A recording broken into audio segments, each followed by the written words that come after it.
ఉజ్జయిని పేరు అవంతి అంటారు. సప్తమోక్షపురిలో ఇది కూడా ఒకటి గొప్పది.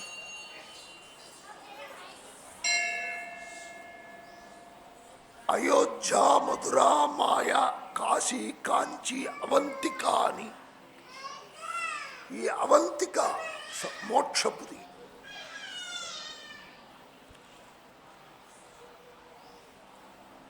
ఈ అవంతికలో ఒక బ్రాహ్మణుడు ఉండేవాడు. ఆయన చాలా నియమనిష్టలు గలవాడు, వేదాధ్యయనం చేశాడు. వైదిక కర్మల యందు ఆసక్తి కలవాడు. వైదిక కర్మలంటే యజ్ఞం చేయటం, యాగం చేయటం, దర్శ పూర్ణమాసాలు ఇవి. అగ్నిహోత్రాన్ని ప్రతిష్ఠించుకొని రోజు యజ్ఞము అది చేసేవాడు. అట్లాగే ఈశ్వరారాధన చేసేవాడు. ఆయనకి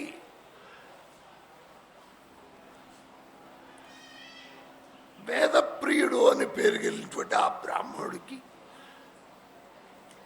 జ్ఞానార్జన యందు ఆసక్తిగా ఉండేవాడు.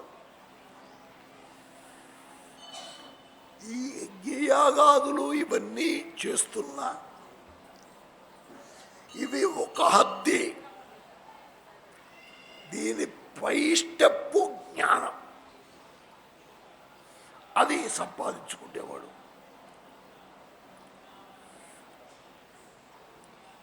అతను తన యొక్క స్వశక్తి చేత జ్ఞాని అయినటువంటి వాడికి ఏదో కాశీ అక్కల్లా రామేశ్వరం అక్కర్లేదు. ఎక్కడ కూర్చు అత్ర బ్రహ్మ సమస్నుతే, ఎక్కడ కూర్చుంటే అక్కడే ముక్తి. వాడికి ముక్తి అనేది మనం ఏమనుకుంటామంటే చచ్చిపోయాక వస్తుందంటారు. కాదు, బతికే ఉండంగానే ముక్తి. ముక్తి అనే పదానికి అర్థం ఏమిటండి? అసలు బాగా ఆలోచిస్తే బంధముల్లోంచి బయటపడితే ముక్తి. బంధం, ఇప్పుడు మనం సంసార బంధంలో ఉన్నాం. ఈ బంధంలోంచి బయటపడటమే ముక్తి, అంతకంటే లేదు. ముక్తి అంటే మనకి అనేక విధములైనటువంటి వాంఛలు ఉన్నాయి. ఆ వాంఛల్లోంచి బయటపడటమే ముక్తి. వాంఛలు పెంచుకున్న కొద్ది బద్ధుడవుతాడు. మనకి ఆశ అనేది ఒక ఆశ, ఒక బంధం. ఒక చోట కవి చెప్తాడు, మామూలుగా బేడీలు కాళ్ళకి ఏదైనా కట్టేసి ఉంటే వాడు ఎక్కడికైనా వెళ్ళగలడా? ఎక్కడికి వెళ్ళలేడు. ఆశాపాశం చేత బద్ధుడయ్యాడు అనుకోండి. దీని విచిత్రం ఏమిటో తెలుసా? ఒక చోట కూర్చోలేడు వీడు, ఎందువల్ల తిరుగుతాడు ఆశ కొద్ది. ఇది బంధమే. మామూలుగా మనకేసేటువంటి బేడీలు బంధమే. బేడీలు కాళ్ళకు కట్టేస్తే చచ్చినట్టు పడి ఉంటాడు. ఈ బంధం, ఆశ అనే బంధం ఉందే, ఊరంతా తిప్పుతుంది వీడిని. కూర్చోనేవాడు. ఈ బంధాల్ని తెంచుకోవాలి.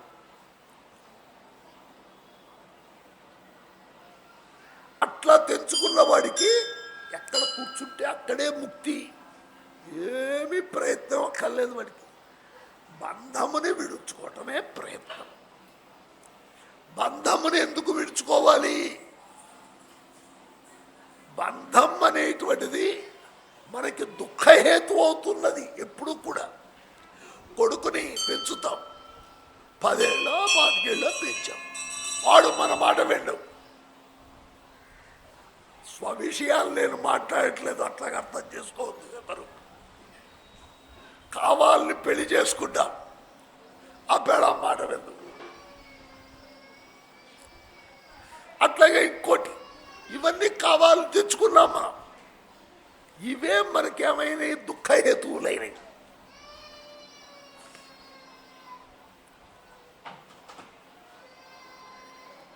అందువల్ల వీటి యందు బంధముని తెంచుకోవాలి. బంధం ఎక్కడ పెట్టాలి? మనం తీసుకెళ్ళి పరమాత్మ యందు పెట్టుకోవాలి.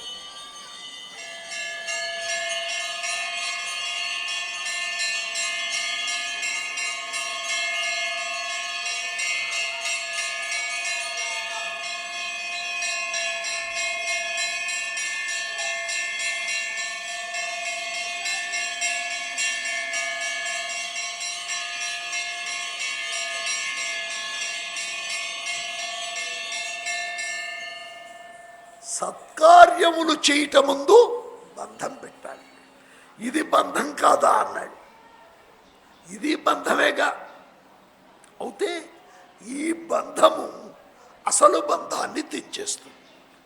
ఎట్లాగంటే నదులు ప్రవహిస్తాయి. ఈ ప్రవహించినప్పుడు బాగా కొత్త నీరు వచ్చినప్పుడు మట్టిగా వచ్చేస్తాయి. ఆ మట్టి పోవటానికి వెనక ఇప్పుడంటే మినరల్ వాటర్లు వచ్చినాయి అనుకోండి, చెల్లగింజని ఒకటి ఉండేది. దాన్ని అరగదీసి ఆ గంధాన్ని ఈ మట్టిని తీసుకెళ్ళి ఆ మట్టిలో కలిపేవాడు. కలిపితే ఏమైంది? ఆ మట్టి కాస్త పోయింది. మనం కలిపిన మట్టి దిగిపోయింది. నీళ్లు స్వచ్ఛంగా ఫిల్టర్ వాటర్ లాగా వచ్చేస్తాయి.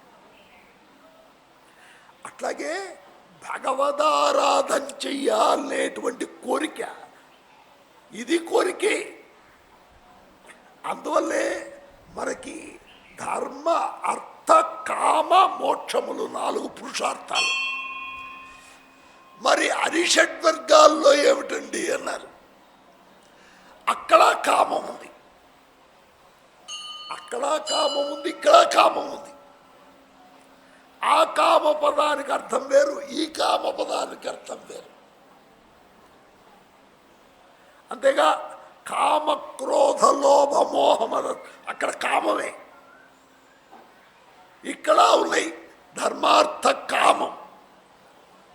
అంటే ఈ కామం అనేటువంటిది భగవంతుడి వైపు తిప్పితే నీకు మోక్షం పురుషార్థం. ఈ కామం అనేటువంటిది వస్తువుల వైపు తిప్పితే బంధమైంది. పెళ్ళాం పెట్టాల మీద ఇంకోటి దాని మీద పెట్టాడు, బంధమైపోయింది. అందువల్ల పురుషార్థాల్లోనూ ఉంది. ఇది జాగ్రత్తగా వాడుకోవాలి. ఎట్లాగంటే కత్తి ఉందండి, ఈ కత్తికి పదును లేకపోతే ఇబ్బంది, ఏది తెగదు. పదునుంటే ఇబ్బంది. ఆ పదును మన్నే కోసేస్తుంది అవసరమైతే. అందువల్ల కత్తికి పదును లేకుండా చేస్తామా? పదును ఉండాలి. ఈ పదుల్ని ఎటు వాడాలో తెలియాలి. అంతే కదా. ఇప్పుడు గడ్డం గీసుకుంటాం, నా బ్లేడ్ పెట్టాం, బ్లేడ్కి బాగా పదును ఉండాలి. పదును ఉంది కదా అని బాగా అతికించుకొని గీసుకుంటాడు, ఏమవుతుంది? చర్మం లేచొస్తుంది. అదే అసలు ఇట్లా దూరంగా పెడతాడు, గడ్డం తెగదు. అందువల్ల ఉన్నటువంటి భార్య పిల్లల్ని వీళ్ళు సాధనాలే మనకి. జాగ్రత్తగా వాడుకోవటం మనకి తెలియాలి.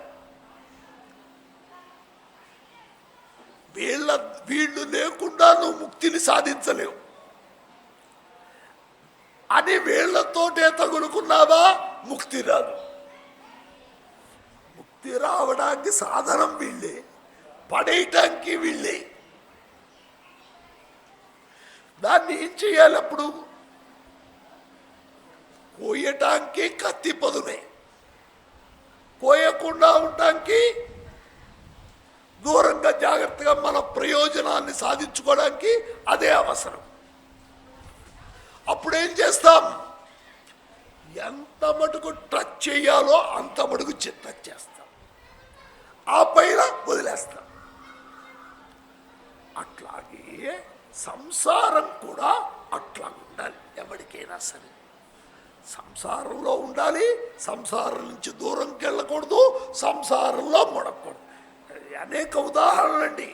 పడవ ఉంది, సముద్రంలో దాటాలి, నది దాటాలి. పడవ లేకుండా నువ్వు అవతల ఒడ్డుకి వెళ్ళలేవు. ఆ పడవని నీళ్ళల్లో దింపాలి, దింపితేనే అవతలకి వెళ్ళేది. పూర్తిగా మునిగితే మునిగిపోతాయి. అసలు నీళ్లు తగిలి పాడైపోతుందేమో అని ఒడ్డున పెట్టి కూర్చుంటే అవతలకి వెళ్ళు. పడవని దింపాలి, పడవలోకి నీళ్లు రాకూడదు. అట్లాగే మనం సంసారంలో ఉండాలి, సుఖాలను అనుభవించాలి. ఈ సుఖాలు మన మనస్సుకి రాకూడదు. ఇది తెలివైనటువంటి పద్ధతి. అట్లా లేదనుకోండి మునిగిపోతాయి. అంటే ఏమిటి? వస్తువుల్ని, ఉన్న ప్రపంచాన్ని ఎట్లా వాడుకోవాలి అనేది పెద్ద శాస్త్రం. వాడుకోవడం చేతకాక మనం ఏమైపోతున్నాం? నాశనం అయిపోతున్నాం.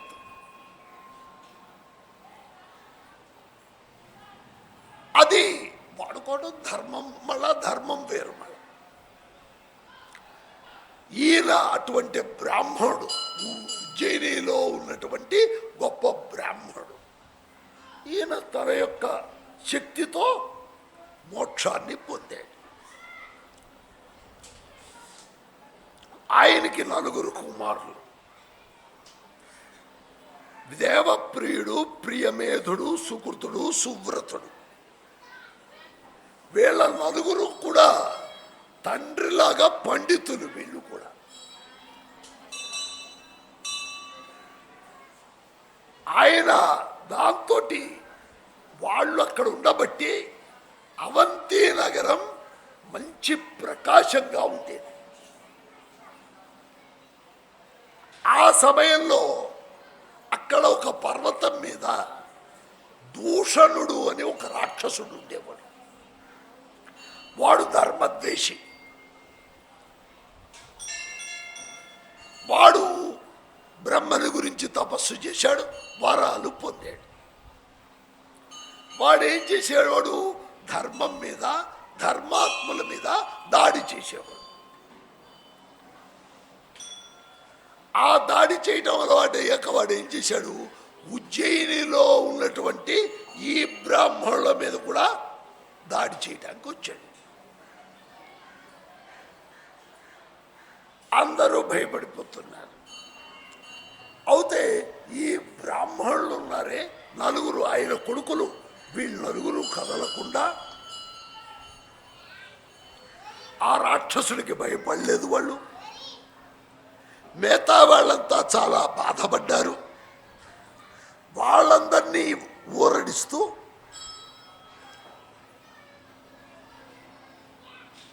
మీ బ్రాహ్మణులు చెప్పారు, అరే కంగారు పడద్దు,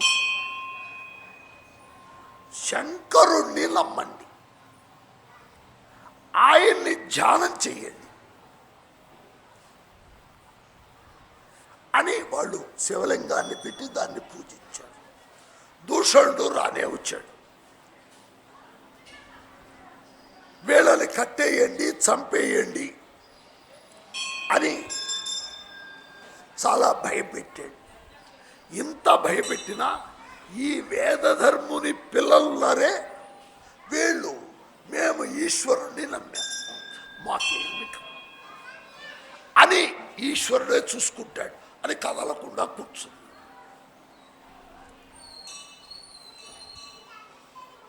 అప్పుడు ఈ బ్రాహ్మణులను చంపాలని వాడు మీదకు వచ్చినప్పుడు వాళ్ళు పెట్టుకున్న పార్థివలింగంలోంచి ఈశ్వరుడు బయటకు వచ్చేసాడు.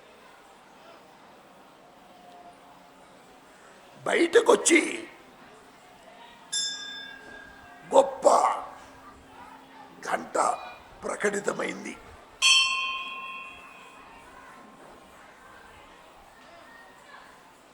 అక్కడ ఒక చిన్న గుంటలోంచి ఈశ్వరుడు లింగం బయటకు వచ్చింది.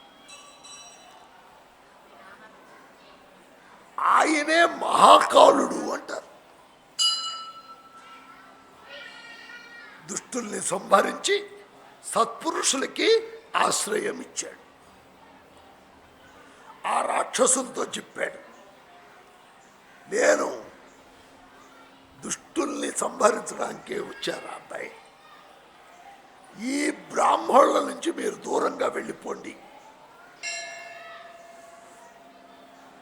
సరే, వాడు వినకపోతే తన శక్తితో వాడిని బూడిద చేసేసాడు. కొంత సైన్యం కూడా పోయింది. సూర్యుడు వస్తే చీకటి ఎట్లాగైతే అంతర్ధానమవుతుందో అట్లా మొత్తం అక్కడ ఉండేటువంటి అజ్ఞానమంతా నశించింది, అంధకారం. సరే, వాళ్ళు వెళ్ళి దైత్యుడి యొక్క సైన్యం అంతా వెళ్ళిపోయింది. అప్పుడు ఆకాశం నుంచి దేవదుందులు మోగి అక్కడి నుంచి పుష్పవృష్టి కురిసింది. అప్పుడు వీళ్ళు అడిగారు, అయ్యా, మాకు సంసార సముద్రం నుంచి బయటపడేవయ్యా స్వామి, మోక్షముని ప్రసాదించు అని వీళ్ళు బాగా ప్రార్థిస్తే ఆయన అట్లాగే నా దర్శన మాత్రం చేత మానవులు ఉద్ధరింపబడతారు. ఆయనే మహాకాళేశ్వరుడు అనే పేరుతో ప్రతిదానికి ఒక క్రోసు దూరం అంతా కూడా అది లింగం, మహాకాళ లింగం. ఇప్పుడు ఇంత గుడి అనుకోండి, అది వేరే విషయం. ఆ చుట్టుపక్కల ప్రదేశాలన్నీ కూడా పరమ పవిత్రమైనటువంటివి. ఆయన్ని ఆరాధిస్తే స్వప్నంలో కూడా దుఃఖం అనేది రాదు. అట్లా తీసేసేటువంటి శక్తిమంతుడు అని. తర్వాత ఈ లోకంలో వాడి కోరికలు తీరటమే కాక ముక్తిని కూడా సాధించగలడయ్యా. అట్లాగూ మహాకాలుడు అనేటువంటి ఆయన్ని, ఈ మహాకాలుడు ఉండేటువంటి చోట శ్రీకరుడు అని ఒక గొల్లవాడు ఉండేవాడు.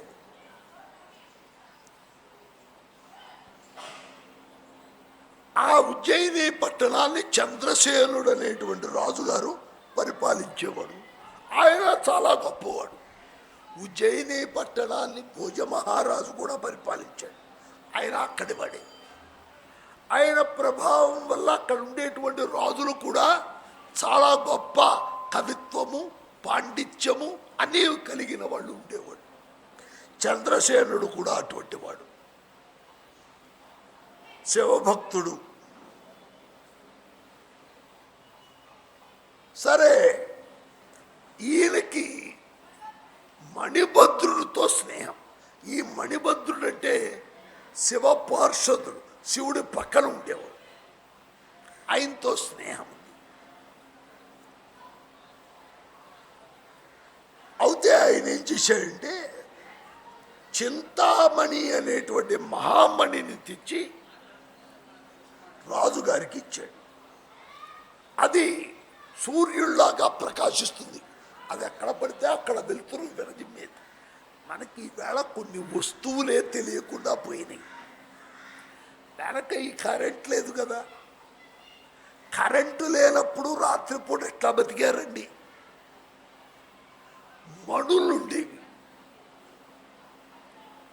ఒక మణిని అక్కడ పెడితే మనకి కిరసనాయిల దీపాలు, లేకపోతే ఇంకో దీపాలు, ఇవి తెలుసు మనకి.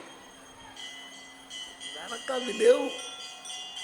వాళ్ళు మణులు దొరికేవి లోకల్లో, అందరిళ్లలోనూ ఉండేవి. రాత్రవుతే అవే వెలుగుతూ ఉండేవి. స్విచ్ చేయక్కర్లేదు, ఆర్పక్కర్లేదు, కరెంటు బిల్లు కట్టక్కర్లేదు.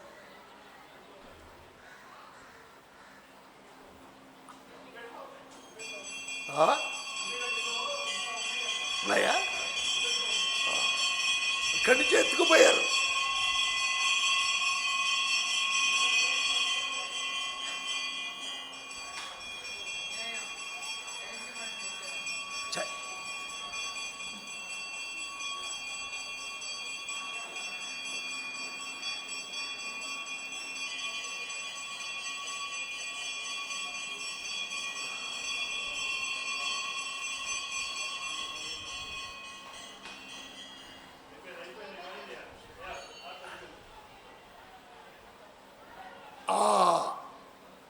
మడులు అంత విలువ కలిగి ఉండేవి భారతదేశంలో. అవన్నీ భ్రష్టమైపోయినాయి కాలంలో. అటువంటి మణిని తెచ్చిచ్చాడు, స్వయం ప్రకాశమైనటువంటి. ఆ మణిని కంఠంలో పెట్టుకొని ఈయన సింహాసనం మీద కూర్చుండేవాడు. ఎట్లాగో అపర సూర్యుల్లాగా ఉండేవాడు ఆ రాజుగారు. సరే, ఇట్లాగూ ఈయన మీదకి యుద్ధానికి రావాలని పక్కనుండేటువంటి చంద్రసేనుడు కొంతమంది చాలా చతురంగ బలాల్ని కూర్చుకొని పక్కనుండేటువంటి రాజులందరినీ ఒక మాట మీదకి తెచ్చి ఈయన్ని కొట్టి ఆ మణి కొట్టేయాలి.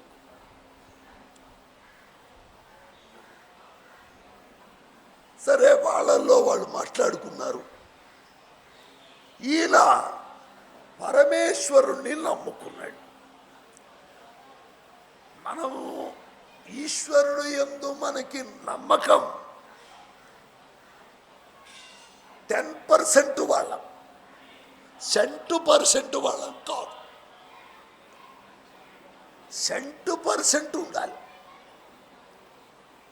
ఇప్పుడు పులి మన మీదకి వచ్చింది. ఆ సమయంలో కూడా ఈశ్వరుణ్ణి మరవకుండా పరమేశ్వర అనుసంధానం చేస్తే వాడిని పులేమీ చేయదు. అట్లా ఉండం మనం పరిగెత్తేస్తాం, అది వెంట పడుతుంది. అది మన దౌర్బల్యం. ఈశ్వరుడు ఇప్పుడు రక్షిస్తాడు. అనన్య భక్తికంగా ఉంది. దృఢ విశ్వాసం ఎందుకు రక్షించాడని కూర్చో, రక్షిస్తాడు. ఏనుగుని రక్షించాడు కదా, గజేంద్ర మోక్షం అదే కదా. అది చాలా 1000 సంవత్సరాల పాటు చాలా ప్రయత్నం చేసింది. దానికి ఒక పుణ్య విశేషం వల్ల, పూర్వజన్మ సుకృత విశేషం వల్ల భగవంతుడు గుర్తొచ్చాడు. అంతే రక్షింపబడ్డాడు. మనకి అది గుర్తు రాదు. ఆ సమయంలో ఏదో నా స్వంత ప్రయత్నం చేస్తామనుకుంటా, వాడి పని వాడు చేసుకుంటుంటే వీడి పని వాడు చేసుకుంటాడు. ఎప్పుడూ కూడా భగవంతుడు ఎప్పుడు రక్షణ చేస్తాడంటే, మళ్ళగానే మనకి పిల్లలు ఉన్నారండి, అప్పుడే నడకొస్తున్నది, పాకడం వస్తున్నది. తల్లి 1000 కళ్ళతో వీడెక్కడ ఆ నిప్పులోకి వెళ్ళిపోతాడో, లేకపోతే ఇంకో చోటుకి పోతాడో, అగ్గిలో పడతాడో అని 1000 కళ్ళతో రక్షిస్తూ ఉంటుంది. నడిచేటప్పుడు మనమంతా చేతులు అడ్డం పెట్టి ఇంకోటి పెట్టి వాడితో పాటు నడిచి చాలా తెప్పలు పడతాం. ఇదే 4 ఏళ్ళు వచ్చిన పిల్లవాడు ఎక్కడో వెళ్ళి పడొస్తే 2 పీకుతాం. ఎందుకని? వాడికి అసమర్థుడు అయినప్పుడు మనం రక్షణ చేశాం. సమర్థుడై నీ కాళ్ళు చేతులు నీకొచ్చి నీకు సమర్థత ఉన్నప్పుడు సరిగా ప్రవర్తించకపోతే పీకుతాం. భగవంతుడు కూడా అంతే. మనకి బాగా శక్తి ఉంది అనుకున్నప్పుడు ఆయన ఏం చేయడు, ఆయనకు అవసరం లేదు.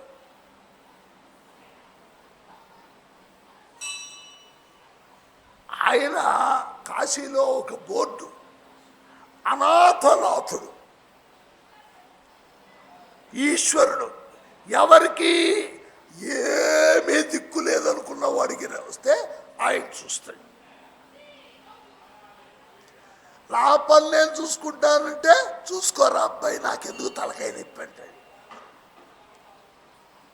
అనన్య శరణం పొందాలి ఎప్పుడు కూడా. అనేక ఉదాహరణలు చెప్పారు దీనికి. మనమంతా ఈశ్వరుణ్ణి నమ్మట్లా. మనం గట్టిగా మాట్లాడితే మనకి చిన్న చిన్న కథలు చెప్తూ ఉంటారు. ఎవరో గుళ్ళో పూజారి, ఆయన ఏదో ఊరెళ్తూ వాళ్ళ మనవడుంటే, అరే కాస్త అమ్మవారికి రోజు పొద్దున్నే పాలు పెట్టడం, తర్వాత పులిహార పెట్టడం ఏదో చేసేవాళ్ళు. అమ్మవారికి నవేదన అంటే అమ్మవారు తింటుంది అని అర్థం అని వాడి దృష్టి. అరే నేను ఊరెళ్తున్నాను, కాస్త ఈ వేళ నువ్వు పెట్టరా అన్నాడు. ఆవిడ గ్లాస్ తీసుకెళ్ళిన వేదన పెట్టాడు. ఆమె తాగట్లేదు. వీడు కింద పడి పొలిగింతలు పెట్టి ఆ రాయికి కాళ్ళ మీద కొట్టుకున్నాడు. అమ్మవారు వచ్చి తాగి. మనకి నవేదన పెట్టేటప్పుడే ఏం భావం ఉంటుందో తెలుసా? ఈయనేం తిండు, అన్ని జీడిపప్పులన్నీ నాకే మిగులుతాయి అనే భావంతో పెడతాం.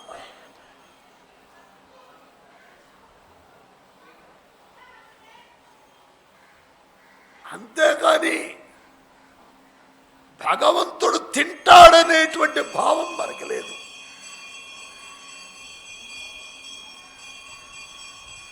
ఆ భావం వచ్చి తింటాడు. ఇక్కడ భావంలో తేడా. భగవంతుడు ఇప్పుడు తింటాడు.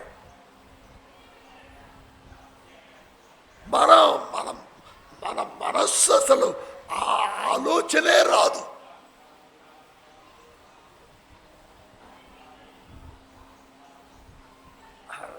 నా వేదన పెట్టాం, అమృతమస్తు అంటున్నాం, అమృతోపస్తరణమసి అంటున్నాం. ఆయనకి తినటానికి ఒక్క నిమిషం, ఒక్క సెకండ్ టైం కూడా ఆయనకి మనం వెసులుబాటు ఇవ్వట్లేదు. కాస్త కళ్ళు తెరిచి చూసే టైం అయినా చూస్తున్నామా? మనం పెట్టాం, లాగేసాం, అయిపోయా. ఇది మన ప్రవర్తన మార్చుకోవాలి మనం. సరే, ఈశ్వరుడు అక్కడ వాళ్ళు నమ్ముకొని కూర్చున్నారు. అందువల్ల వాళ్ళు రక్షించడానికి ఆయనే పరిగెత్తుకొచ్చాడు. ఈ గొల్లవాడు ఒక ఆయనలాగా అక్కడ యుద్ధం చేయటానికని వాళ్ళంతా మీదకొచ్చారు. ఆ చంద్రసేన మహారాజు గారు భగవంతుణ్ణి శరణు కోరాడు. సరే, ఉపవాసం ఉన్నాడు. అనన్యభావంతో మహాకాళేశ్వరుని పూజిస్తున్నాడు. ఆ సమయంలోనే వాళ్ళ ఊళ్ళో ఒక గొల్లమే, ఆమెకు ఒక్కడే కొడుకు ఉంటున్నది. 5 సంవత్సరాల పిల్లవాడు.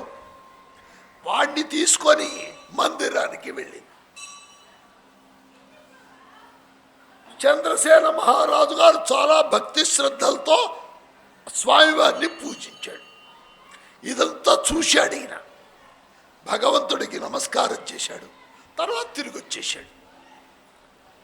ఈ పిల్లవాడికి అదంతా చూశాక నేను కూడా శివ పూజ చెయ్యాలి అని కలిగేం చేశాడు ఈయన?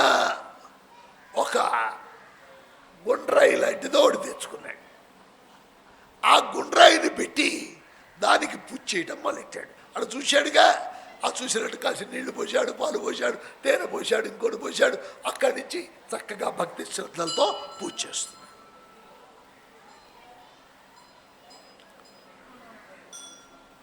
పూజ ఎంత అయింది. సరే, దాంతో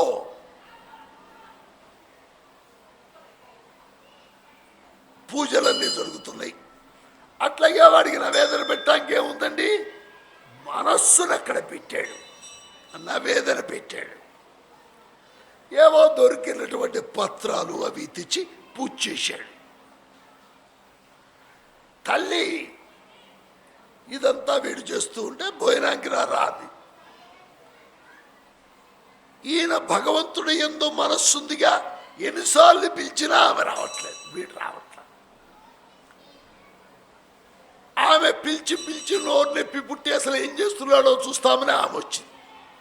వస్తే వీడు అక్కడ ఒక గుండ్రాయి పెట్టుకొని దానికి పూజ చేసి దాని మీద పాలు పోసి పెరుగు పోసి నానా ఇది చేస్తున్నాడు. ధ్యానంలో కళ్ళు మూసు కూర్చున్నాడు.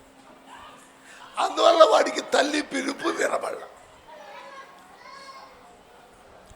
వాడిని చెయ్యి పెట్టి లాగుతామని ప్రయత్నం చేసింది, అయినా ఆమె వల్ల కాలం. ఆఖరికి ఆమె కోపం వచ్చింది, వీడిని పెట్టుకొని 4 కొట్టింది. సరే అక్కడి నుంచి వీడు ఇట్లా మాట విండు, ఈ గుండ్రాయి ఏమిటి వీడు పెట్టుకొని నిర్మోహం అని ఆ గుండ్రాయి తీసి యువతలకు పారేసి అక్కడ పెట్టుకున్న పూజా ద్రవ్యాలు ఇవన్నీ ఉన్నాయే ఇవన్నీ చల్లా చెదరు చేసేసి ఆ పిల్లవాడు అయ్యో యో యో ఇట్లా చేస్తున్నావేమిటి, నా శివుణ్ణి తీసేసావు అని ఏడుస్తున్నాడు. వాడు ఏట్రా ఎంతసేపు ఇదే మరా రా అని బెదిరించి ఇంటికి పట్టుకెళ్ళిపోయి తన పూజ తల్లి ద్వారా ఆగిపోయిందనుకున్నాడు. వాడికి స్పృహ తప్పిపోయాడు, కళ్ళమ్మ నీళ్ళు వచ్చేస్తున్నాయి. 2 గడియల తర్వాత వాడికి తెలివి వచ్చింది, కళ్ళు తెరిచాడు. అప్పుడు వాడు కట్టు పెట్టుకున్నాడే ఆ రాయి పడ్డదే, అక్కడ ఒక మందిరం ఏర్పడది. దానికి చక్కగా పూలు గీలు డెకరేషన్ అంతా చేసింది. అక్కడ రత్న ఖచ్చితమైనటువంటి స్తంభాలు, మామూలుగా కాదు, చాలా అద్భుతంగా దేదీప్యమానంగా దానికి తలుపులు. మామూలుగా శివాలయం కట్టల, అక్కడ స్వయంగా ఇదంతా ఏర్పడదు.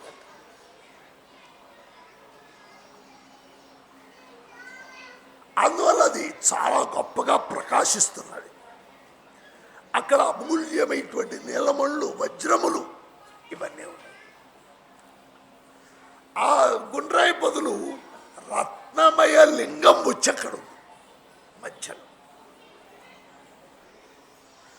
అయితే తాను ఏవైతే పూజా సామాన్ ఇంతగా ముందు గుండ్రాయి మీద ఆయన వేశాడో అవన్నీ ఈ రత్నమయ లింగం మీద ఉన్నాయి. ఆశ్చర్యపోయాడు, ఏమిట్లా? పరమానందంలో మునిగిపోయాడు, స్తోత్రం చేశాడు.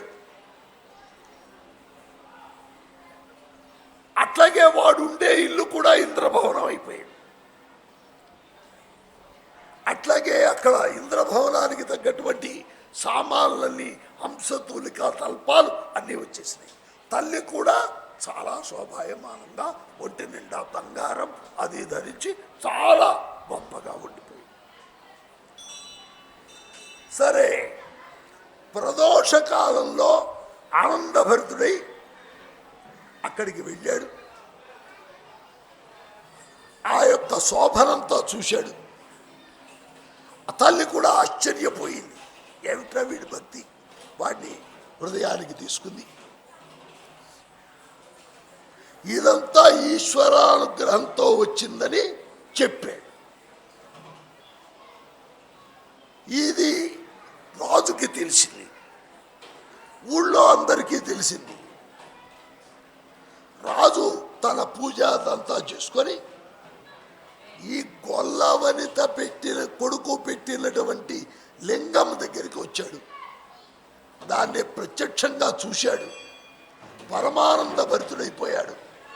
అక్కడ రాజుగారు కాబట్టి గొప్ప గొప్ప ఉత్సవాలు అవన్నీ జరిపిస్తున్నాయి.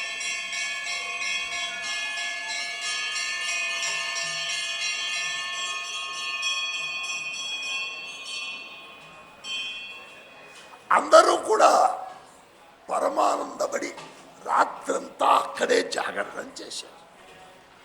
అందరికీ తెలిసింది.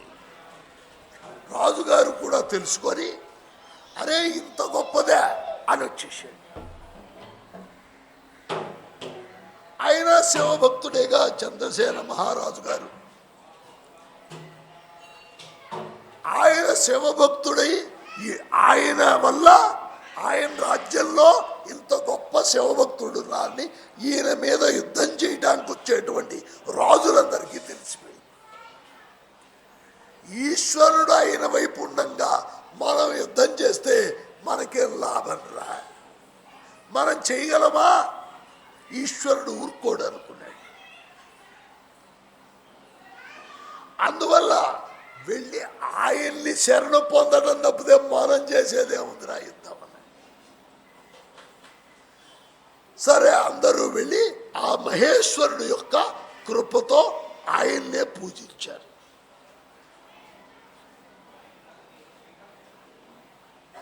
ఈ విధంగా చేశారు. వాళ్ళంతా ఈ గొల్ల వనిత యొక్క మహత్తరమైనటువంటి గొప్ప సౌభాగ్యాన్ని తెలుసుకొని పరమానంద చెరుకుతులయ్యారు.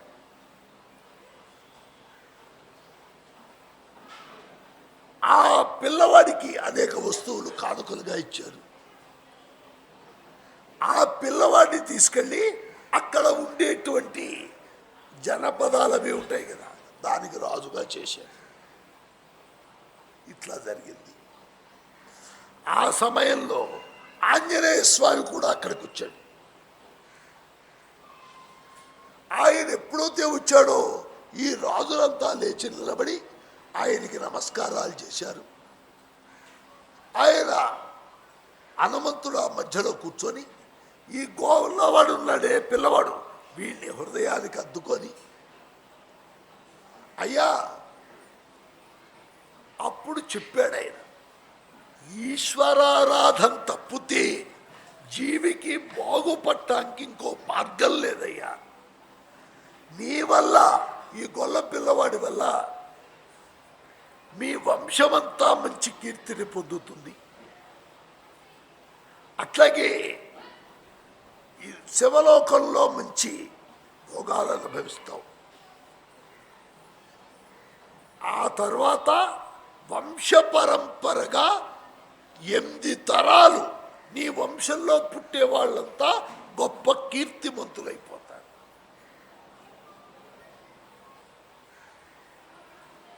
నీ వంశంలో వాళ్ళంతా నందులు అనే పేరుతో ఉంటారు. నారాయణుడు మీ వంశంలో పుడతాడయ్యా కృష్ణ రూపంలో అని పేరు వచ్చింది. ఆ తర్వాత ఆ గోపబాలుడికి శివోపాసన ఎట్లాగూ చేయాలి, ఎట్లా పూజించాలి, ఇదంతా కూడా హనుమంతుడు ఉపదేశం చేశాడు. ఆయన వెళ్ళిపోయాడు.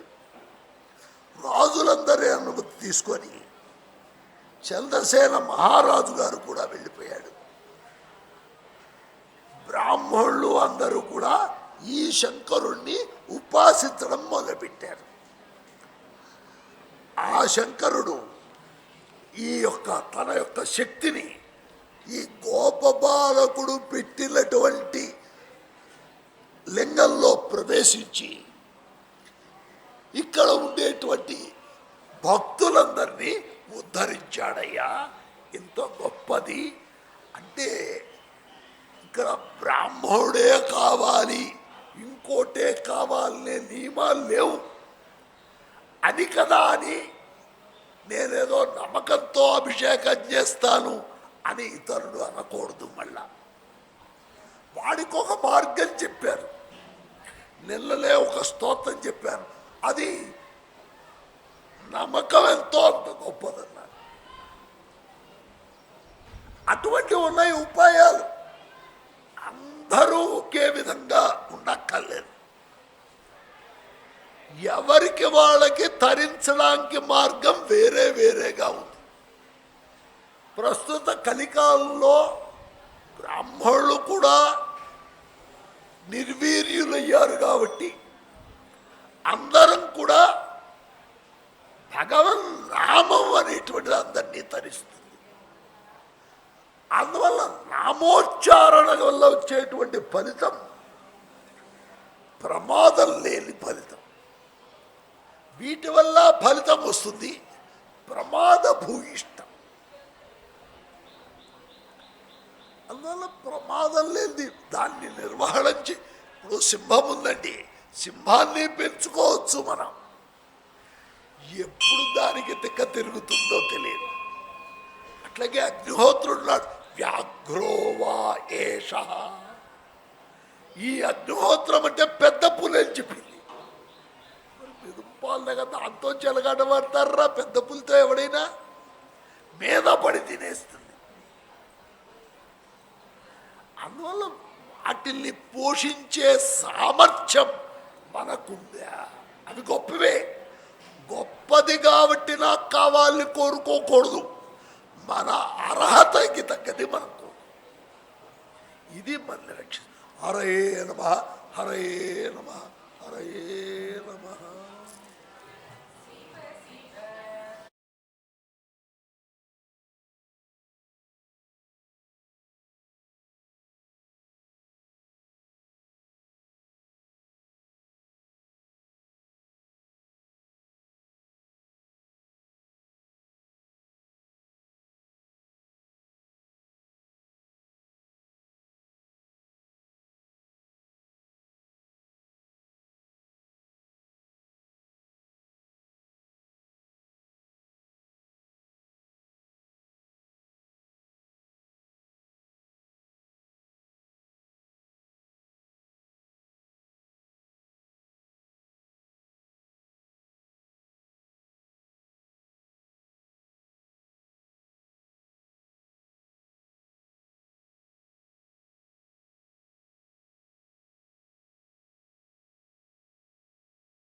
ఏడ